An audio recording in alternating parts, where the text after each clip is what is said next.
Bonjour et bienvenue sur cette nouvelle vidéo blenderlaunch.fr, je suis Cédric Lepileur à Capiti Oiseau et dans cette vidéo nous allons parler de plusieurs choses. De la façon de comment gérer ses scènes, d'optimiser son viewport sur des grosses scènes si on a un petit PC, etc. De gérer ses assets, donc comprendre le principe de linking, append, etc. Ensuite comprendre le principe des scènes, comme on peut le voir en haut, j'ai deux scènes différentes pour un même blend. Et dedans en fait un asset que j'ai ici, vous voyez, qui est linké, etc.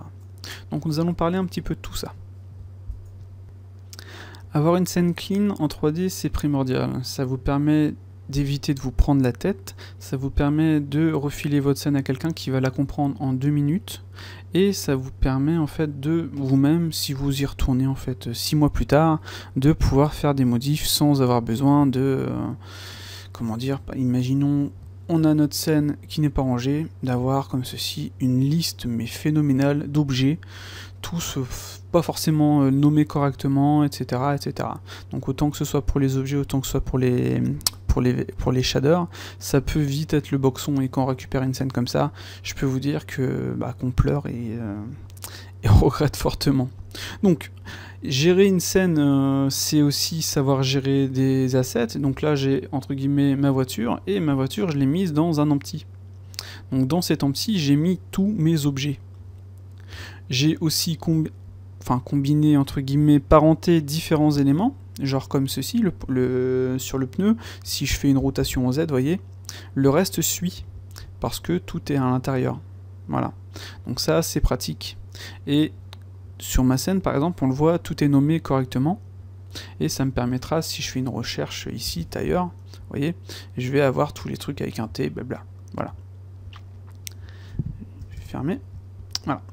Donc, si imaginez, vous avez en fait la voiture, le décor, etc. Si vous mettez tout entre guillemets, comme ceci, là vous pleurez. Si vous mettez la voiture dans un empty, le décor dans un empty, là c'est une autre histoire, ça devient tout de suite beaucoup plus facile. Donc voilà. Ensuite, pour gérer des scènes qui sont conséquentes, genre là la voiture, c'est un certain nombre de polys bien entendu quand même. Je vais faire ça, je vais afficher tous les volets. Donc là elle est en itération 0, c'est fait exprès parce que comme ça dans mon viewport je peux tourner, etc. Alors que si la voiture était en itération 2, mon viewport il serait clac, clac, clac, et là ce serait inutilisable et ce serait vite difficile quoi. Donc ce que j'ai fait, c'est que j'ai sélectionné, j'ai pris sur chaque objet, j'ai mis les subdivisions dans le viewport à 0 et au rendu à 2. Donc ça c'est un petit peu ce que j'avais dit sur le tuto sur le rendu de la voiture, mais je pense que c'est important de le redire et je pense que tout le monde l'a pas vu. Donc c'est très important de gérer en fait son viewport, essayer d'avoir quelque chose le plus léger possible. Si par exemple vous avez on va sélectionner ceci, vous avez plusieurs bagnoles, etc. Donc je vais vous montrer carrément sur l'autre scène. Donc vous avez plusieurs voitures, etc. Et là, vous voyez, le viewport, c'est une autre histoire, ça devient vite difficile. Voilà. Donc, vous voyez, ça n'a rien avec cette scène. Comme ceci, quoi. Donc, le truc à faire, souvent, quand on a des objets qui sont déjà bien, bien rangés, etc. Donc là, j'ai ma Fiat 500. Dedans, c'est entre guillemets c'est un link. Donc sur le link, je ne peux malheureusement pas dans display. Vous voyez, si je mets boons, ça va m'afficher les boons, mais ça ne va pas me cacher le mesh. Donc le truc à faire, c'est d'utiliser l'outil, l'add-on 3D Display Tool qu'on trouvera ici dans T. Donc je vais monter, je vais cacher ceci qu'on n'a pas besoin. Voilà, et de cocher Boons, voilà. Donc là, tout de suite, si je sélectionne l'ensemble de mes voitures, par exemple, Boons, voilà. Et là, ma scène, tout de suite, elle est directement impeccable. Et c'est même rapide. Si je peux faire mon rendu, sur le rendu, j'aurai directement ce que je veux. Si je fais clac, donc plutôt F10, vous voyez, là j'ai mon rendu, par exemple, je fais mon rendu, j'aurai ça. Mais dans mon viewport, j'ai ça, mais ça ne pose pas du tout de problème, on voit quand même que c'est la voiture, on peut, si je la sélectionne, vous voyez, venir la déplacer, comme ceci, comme cela, voilà, je peux même faire un petit scale, etc. Donc, gérer une scène complète, comment dire, ça demande de, ça demande d'être propre, ça demande de faire en sorte de se faciliter la vie et de gérer dans un groupe, comme j'ai fait là avec les empties, c'est vraiment primordial. Donc évitez d'avoir une scène comme ceci, avec une liste phénoménale de trucs non rangés, etc., quoi. Donc comme on peut le voir dans cette scène-ci, par exemple, j'ai mes lights dans un empty light.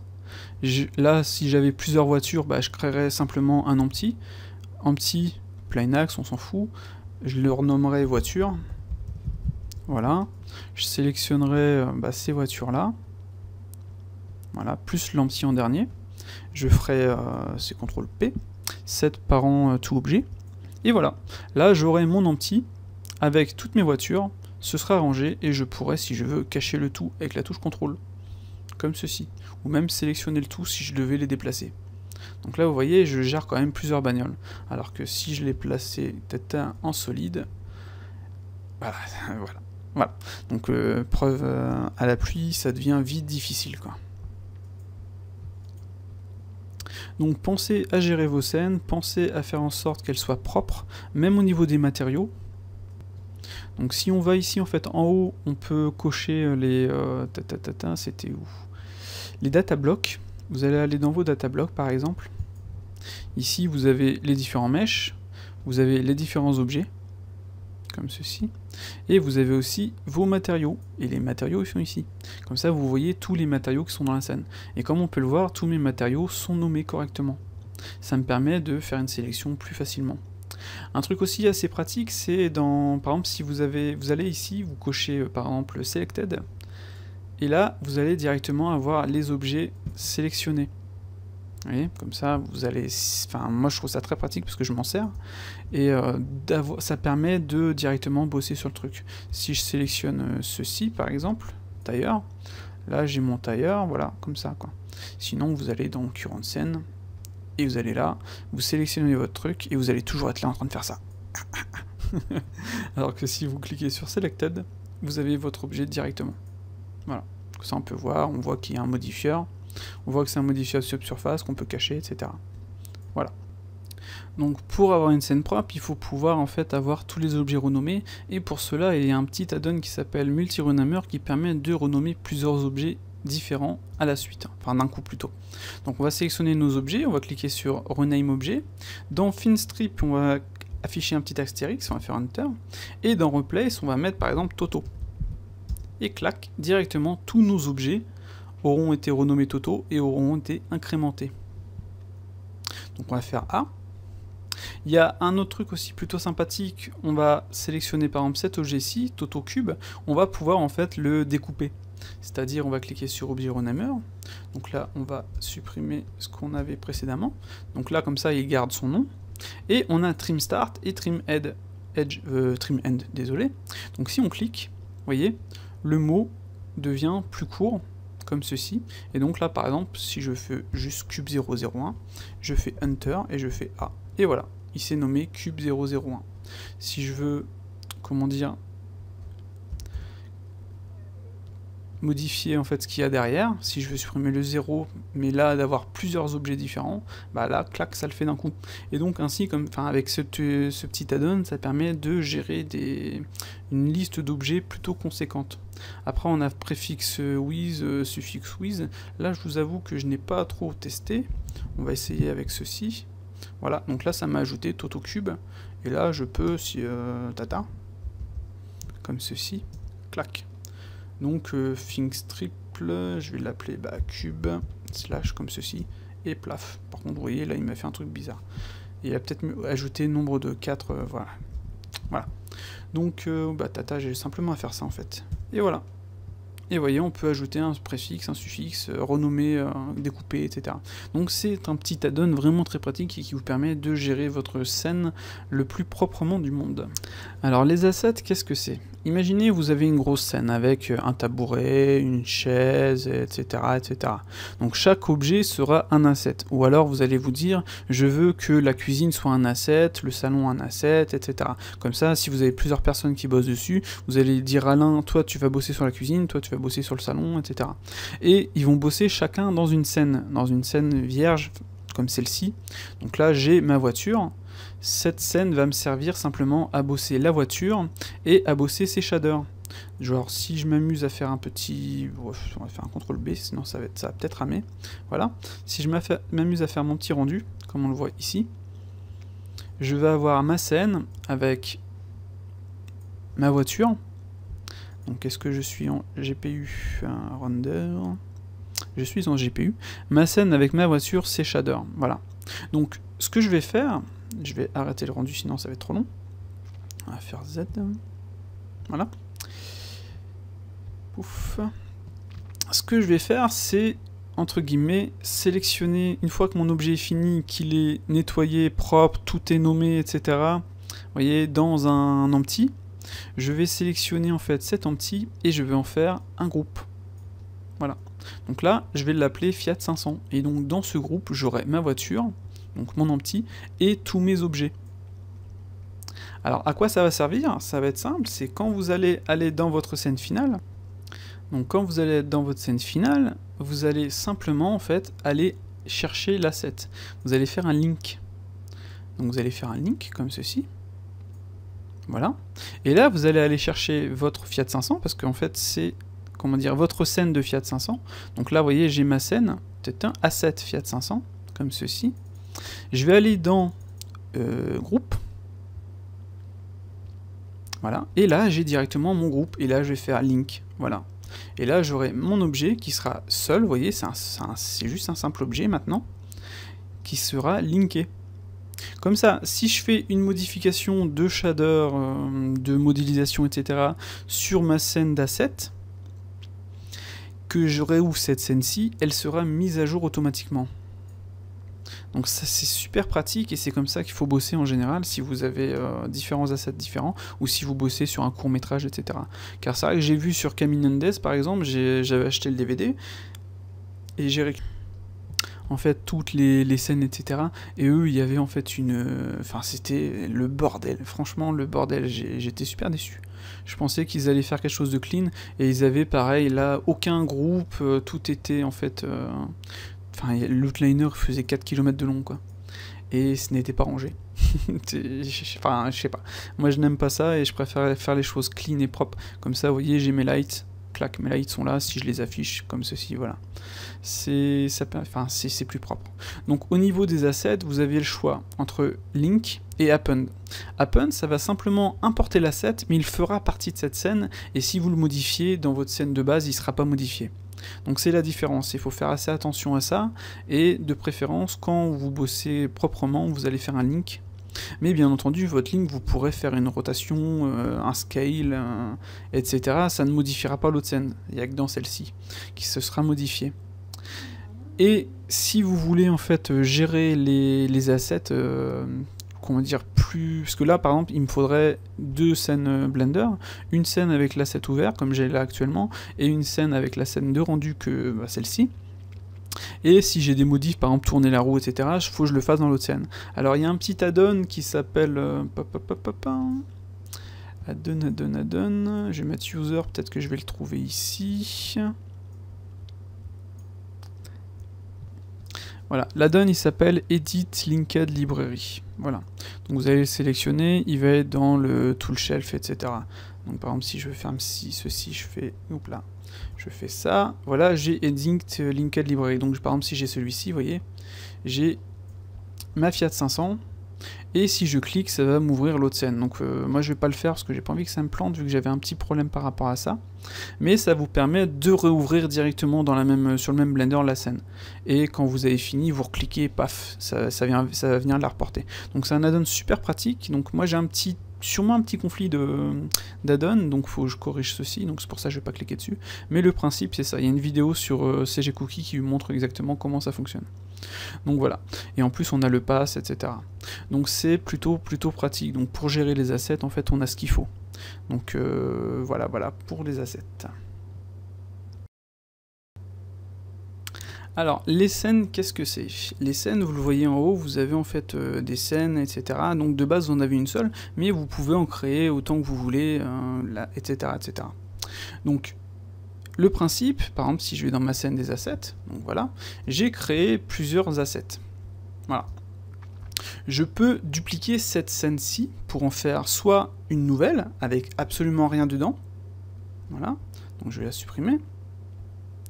Je vais tout supprimer, sauf ma scène des assets, voilà. Je peux créer une scène avec la copie de toutes les options que je vais modifier dans mes rendus, par exemple, avec mes render layers, etc., etc. Donc si je fais par exemple clac, ce sera new, copy setting, voilà. Donc là, par exemple, vous voyez, j'ai 500, etc., etc. Donc ça a copié en fait tous les paramètres de rendu. Voilà, on va la supprimer. Ensuite, on a link objet. Alors link objet, ça va être une scène où si je modifie un objet comme ceci, et que je retourne dans l'autre, l'objet sera modifié. Donc là, tout est linké. Par contre, je peux ajouter en fait d'autres objets. Hop là, je vais faire scale. Voilà. Et je vais retourner dans ma scène de base. Vous voyez? Donc mon nouvel objet ne sera pas intégré, par contre les anciens seront modifiés. Donc je vais resupprimer celle-ci, voilà. Donc là on est dans ma scène de base, on va le laisser appeler asset. Ensuite nous avons link objet data. Alors celle-ci, contrairement à l'autre, c'est par exemple on va avoir notre objet, nos assets ici de base, bien placés. Voilà, les uns collés à côté des autres. On va faire un new link objet data, comme ceci. Et si je vais dans ma nouvelle scène, donc là on va l'appeler rendu, autant tout bien nommer, voilà, que je déplace mes objets et que je retourne dans ma scène des assets, vous voyez, mes objets seront directement bien placés. Alors, là on retourne sur le même principe des scènes que j'ai montré précédemment avec les assets, donc sauf que tout se passe dans la même scène Blender. Donc ça a un gros avantage contrairement à l'autre, c'est que si on a une deuxième scène, vous voyez comme ceci, on va l'appeler rendu, on va pouvoir en fait modifier notre objet, comme ceci, voilà, on va se mettre en mode face, comme ceci, voilà. On va pouvoir modifier notre objet, et il sera modifié dans notre scène des assets, mais il sera directement bien placé par rapport à là où on le voulait. Voilà, donc ça c'est plutôt pratique. Alors, contrairement à la scène avec, avec l'import en link d'assets, la différence, par exemple, si je fais open, vous voyez, j'ai ma scène d'assets ici qui fait 32 mégas, et j'ai ma scène de rendu final qui, elle, fait que 3 mégas. Parce qu'elle appelle ma scène fiat, etc., qui, elle, fait 32 mégas. Voilà. Donc, l'avantage, c'est que si ma scène de rendu plante, bah, ma scène d'assets, elle, sera nickel, j'aurai rien perdu. Voilà. Alors que ici, si la scène plante, si j'ai pas fait d'incrémentation, bien entendu, ou autre chose, blabla, bah je perds tout. Voilà. Donc, en utilisant cette technique, il faut absolument faire attention à comment, en fait, à incrémenter nos scènes, à faire des sauvegardes, etc. Je vais vous montrer un autre truc plutôt sympathique. Imaginons, on a, vous voyez, notre scène de rendu ici. Voilà. On a, on va dire, un bar avec des objets. Voilà. Tous ces objets seront dans notre scène d'assets, ici. Voilà. Je veux créer un nouvel objet, genre une sphère, ou plutôt un cylindre, voilà. Je vais lui donner un matériel, comme ceci, donc là je vais quand même afficher les matériaux, vous voyez, comme ceci, pour pouvoir les voir. Je lui donne une couleur, donc je vais aller dans mon autre scène, et il va pas être là. C'est normal, parce qu'il est dans ma scène d'assets, il n'est pas dans ma scène de rendu. Mais je peux l'appeler. Alors on a deux possibilités, soit on va afficher all scene ici, on a nos assets, notre scène de rendu, on va venir le mettre dans notre scène de rendu. Voilà, comme ceci. Donc maintenant si je retourne dans ma scène de rendu, ah, il est apparu. Et si je le modifie au niveau des couleurs, il sera modifié par rapport à ça. Par contre, dans notre scène de rendu, je vais le placer. Je vais retourner dans ma scène d'assets, et vous voyez, il va être à la même place, et ça c'est plutôt embêtant. Donc le truc à faire, c'est d'utiliser les data blocks. Donc on va le supprimer, on va créer un objet, n'importe, un plan par exemple, voilà. On va aller dans cet onglet-ci, et ici, on va cliquer, et on va aller chercher notre cylindre. Clac. Donc maintenant, si je le déplace, que je retourne dans ma scène d'assets, qui devra être bien placée par exemple, et là, vous voyez, directement, il a récupéré les mêmes propriétés des autres objets que je peux déplacer, genre on va le mettre ici, sans que ça modifie l'emplacement dans la scène d'assets. Donc voilà. C'est plutôt pratique et c'est le genre de choses qu'on n'utilise pas forcément. Donc le dernier, c'est simplement full copy, et full copy, ça va copier l'entièreté de la scène avec les paramètres, les objets, etc. Mais ça ne va rien linker. Donc si on modifie les objets de la scène full copy, ils ne seront pas modifiés dans la scène asset. Voilà. Donc c'est exactement le même principe que j'ai fait par exemple pour cette scène-ci, donc là j'ai mon rendu intérieur, j'en suis content, je me suis dit oh tiens je voudrais faire un rendu extérieur mais dans la même scène qui en fait appelle le même objet, donc là j'ai simplement fait une deuxième scène, une scène en extérieur comme ceci, voilà, dans le même blend, et les deux ont des objets différents, là on a le décor, on a la cam, on a une light, on a notre Fiat 500 qui, elle, a été directement importée. En fait, je suis reparti sur une scène vierge cette fois-ci. Et donc, j'ai fait mon rendu. Alors, le truc sympathique aussi, c'est que, imaginons, on a nos nodes ici, et je veux copier, par exemple, ceci dans l'autre scène. Donc, je vais simplement les sélectionner, je vais faire CTRL-C, je vais aller dans mon autre scène, comme ceci, et je vais faire CTRL-V, et paf, ça va être ici. Ça va être collé. Voilà, donc ça c'est la gestion des scènes sur Blender, et il paraît que ça va être modifié en mieux, donc déjà c'est plutôt sympa, mais c'est vrai qu'avec le projet Gooseberry ils vont un peu changer tout ça, là je vous montre le truc mais autant s'en servir maintenant, c'est le genre de choses qu'on ne se sert pas, mais comme on peut le voir c'est super pratique. Donc voilà, cette vidéo a été plutôt longue, donc contrairement aux autres tips que je peux faire, mais je pense que comme tout était lié entre guillemets, j'ai préféré faire une seule vidéo, et maintenant vous voyez en fait ce qu'il vous faut en fait pour avoir des scènes propres, pour avoir plusieurs scènes différentes tout en étant propre, comme on peut le voir ici, clac clac, et pour gérer vos assets, etc., etc. Et donc là maintenant il y a moyen de, quand vous allez prêter une scène à quelqu'un, d'avoir quelque chose de vraiment propre, de vraiment clean, etc. Puis on a pu aussi voir la gestion des scènes et des assets qui sont plutôt sympathiques. Donc voilà, je vous dis à la prochaine.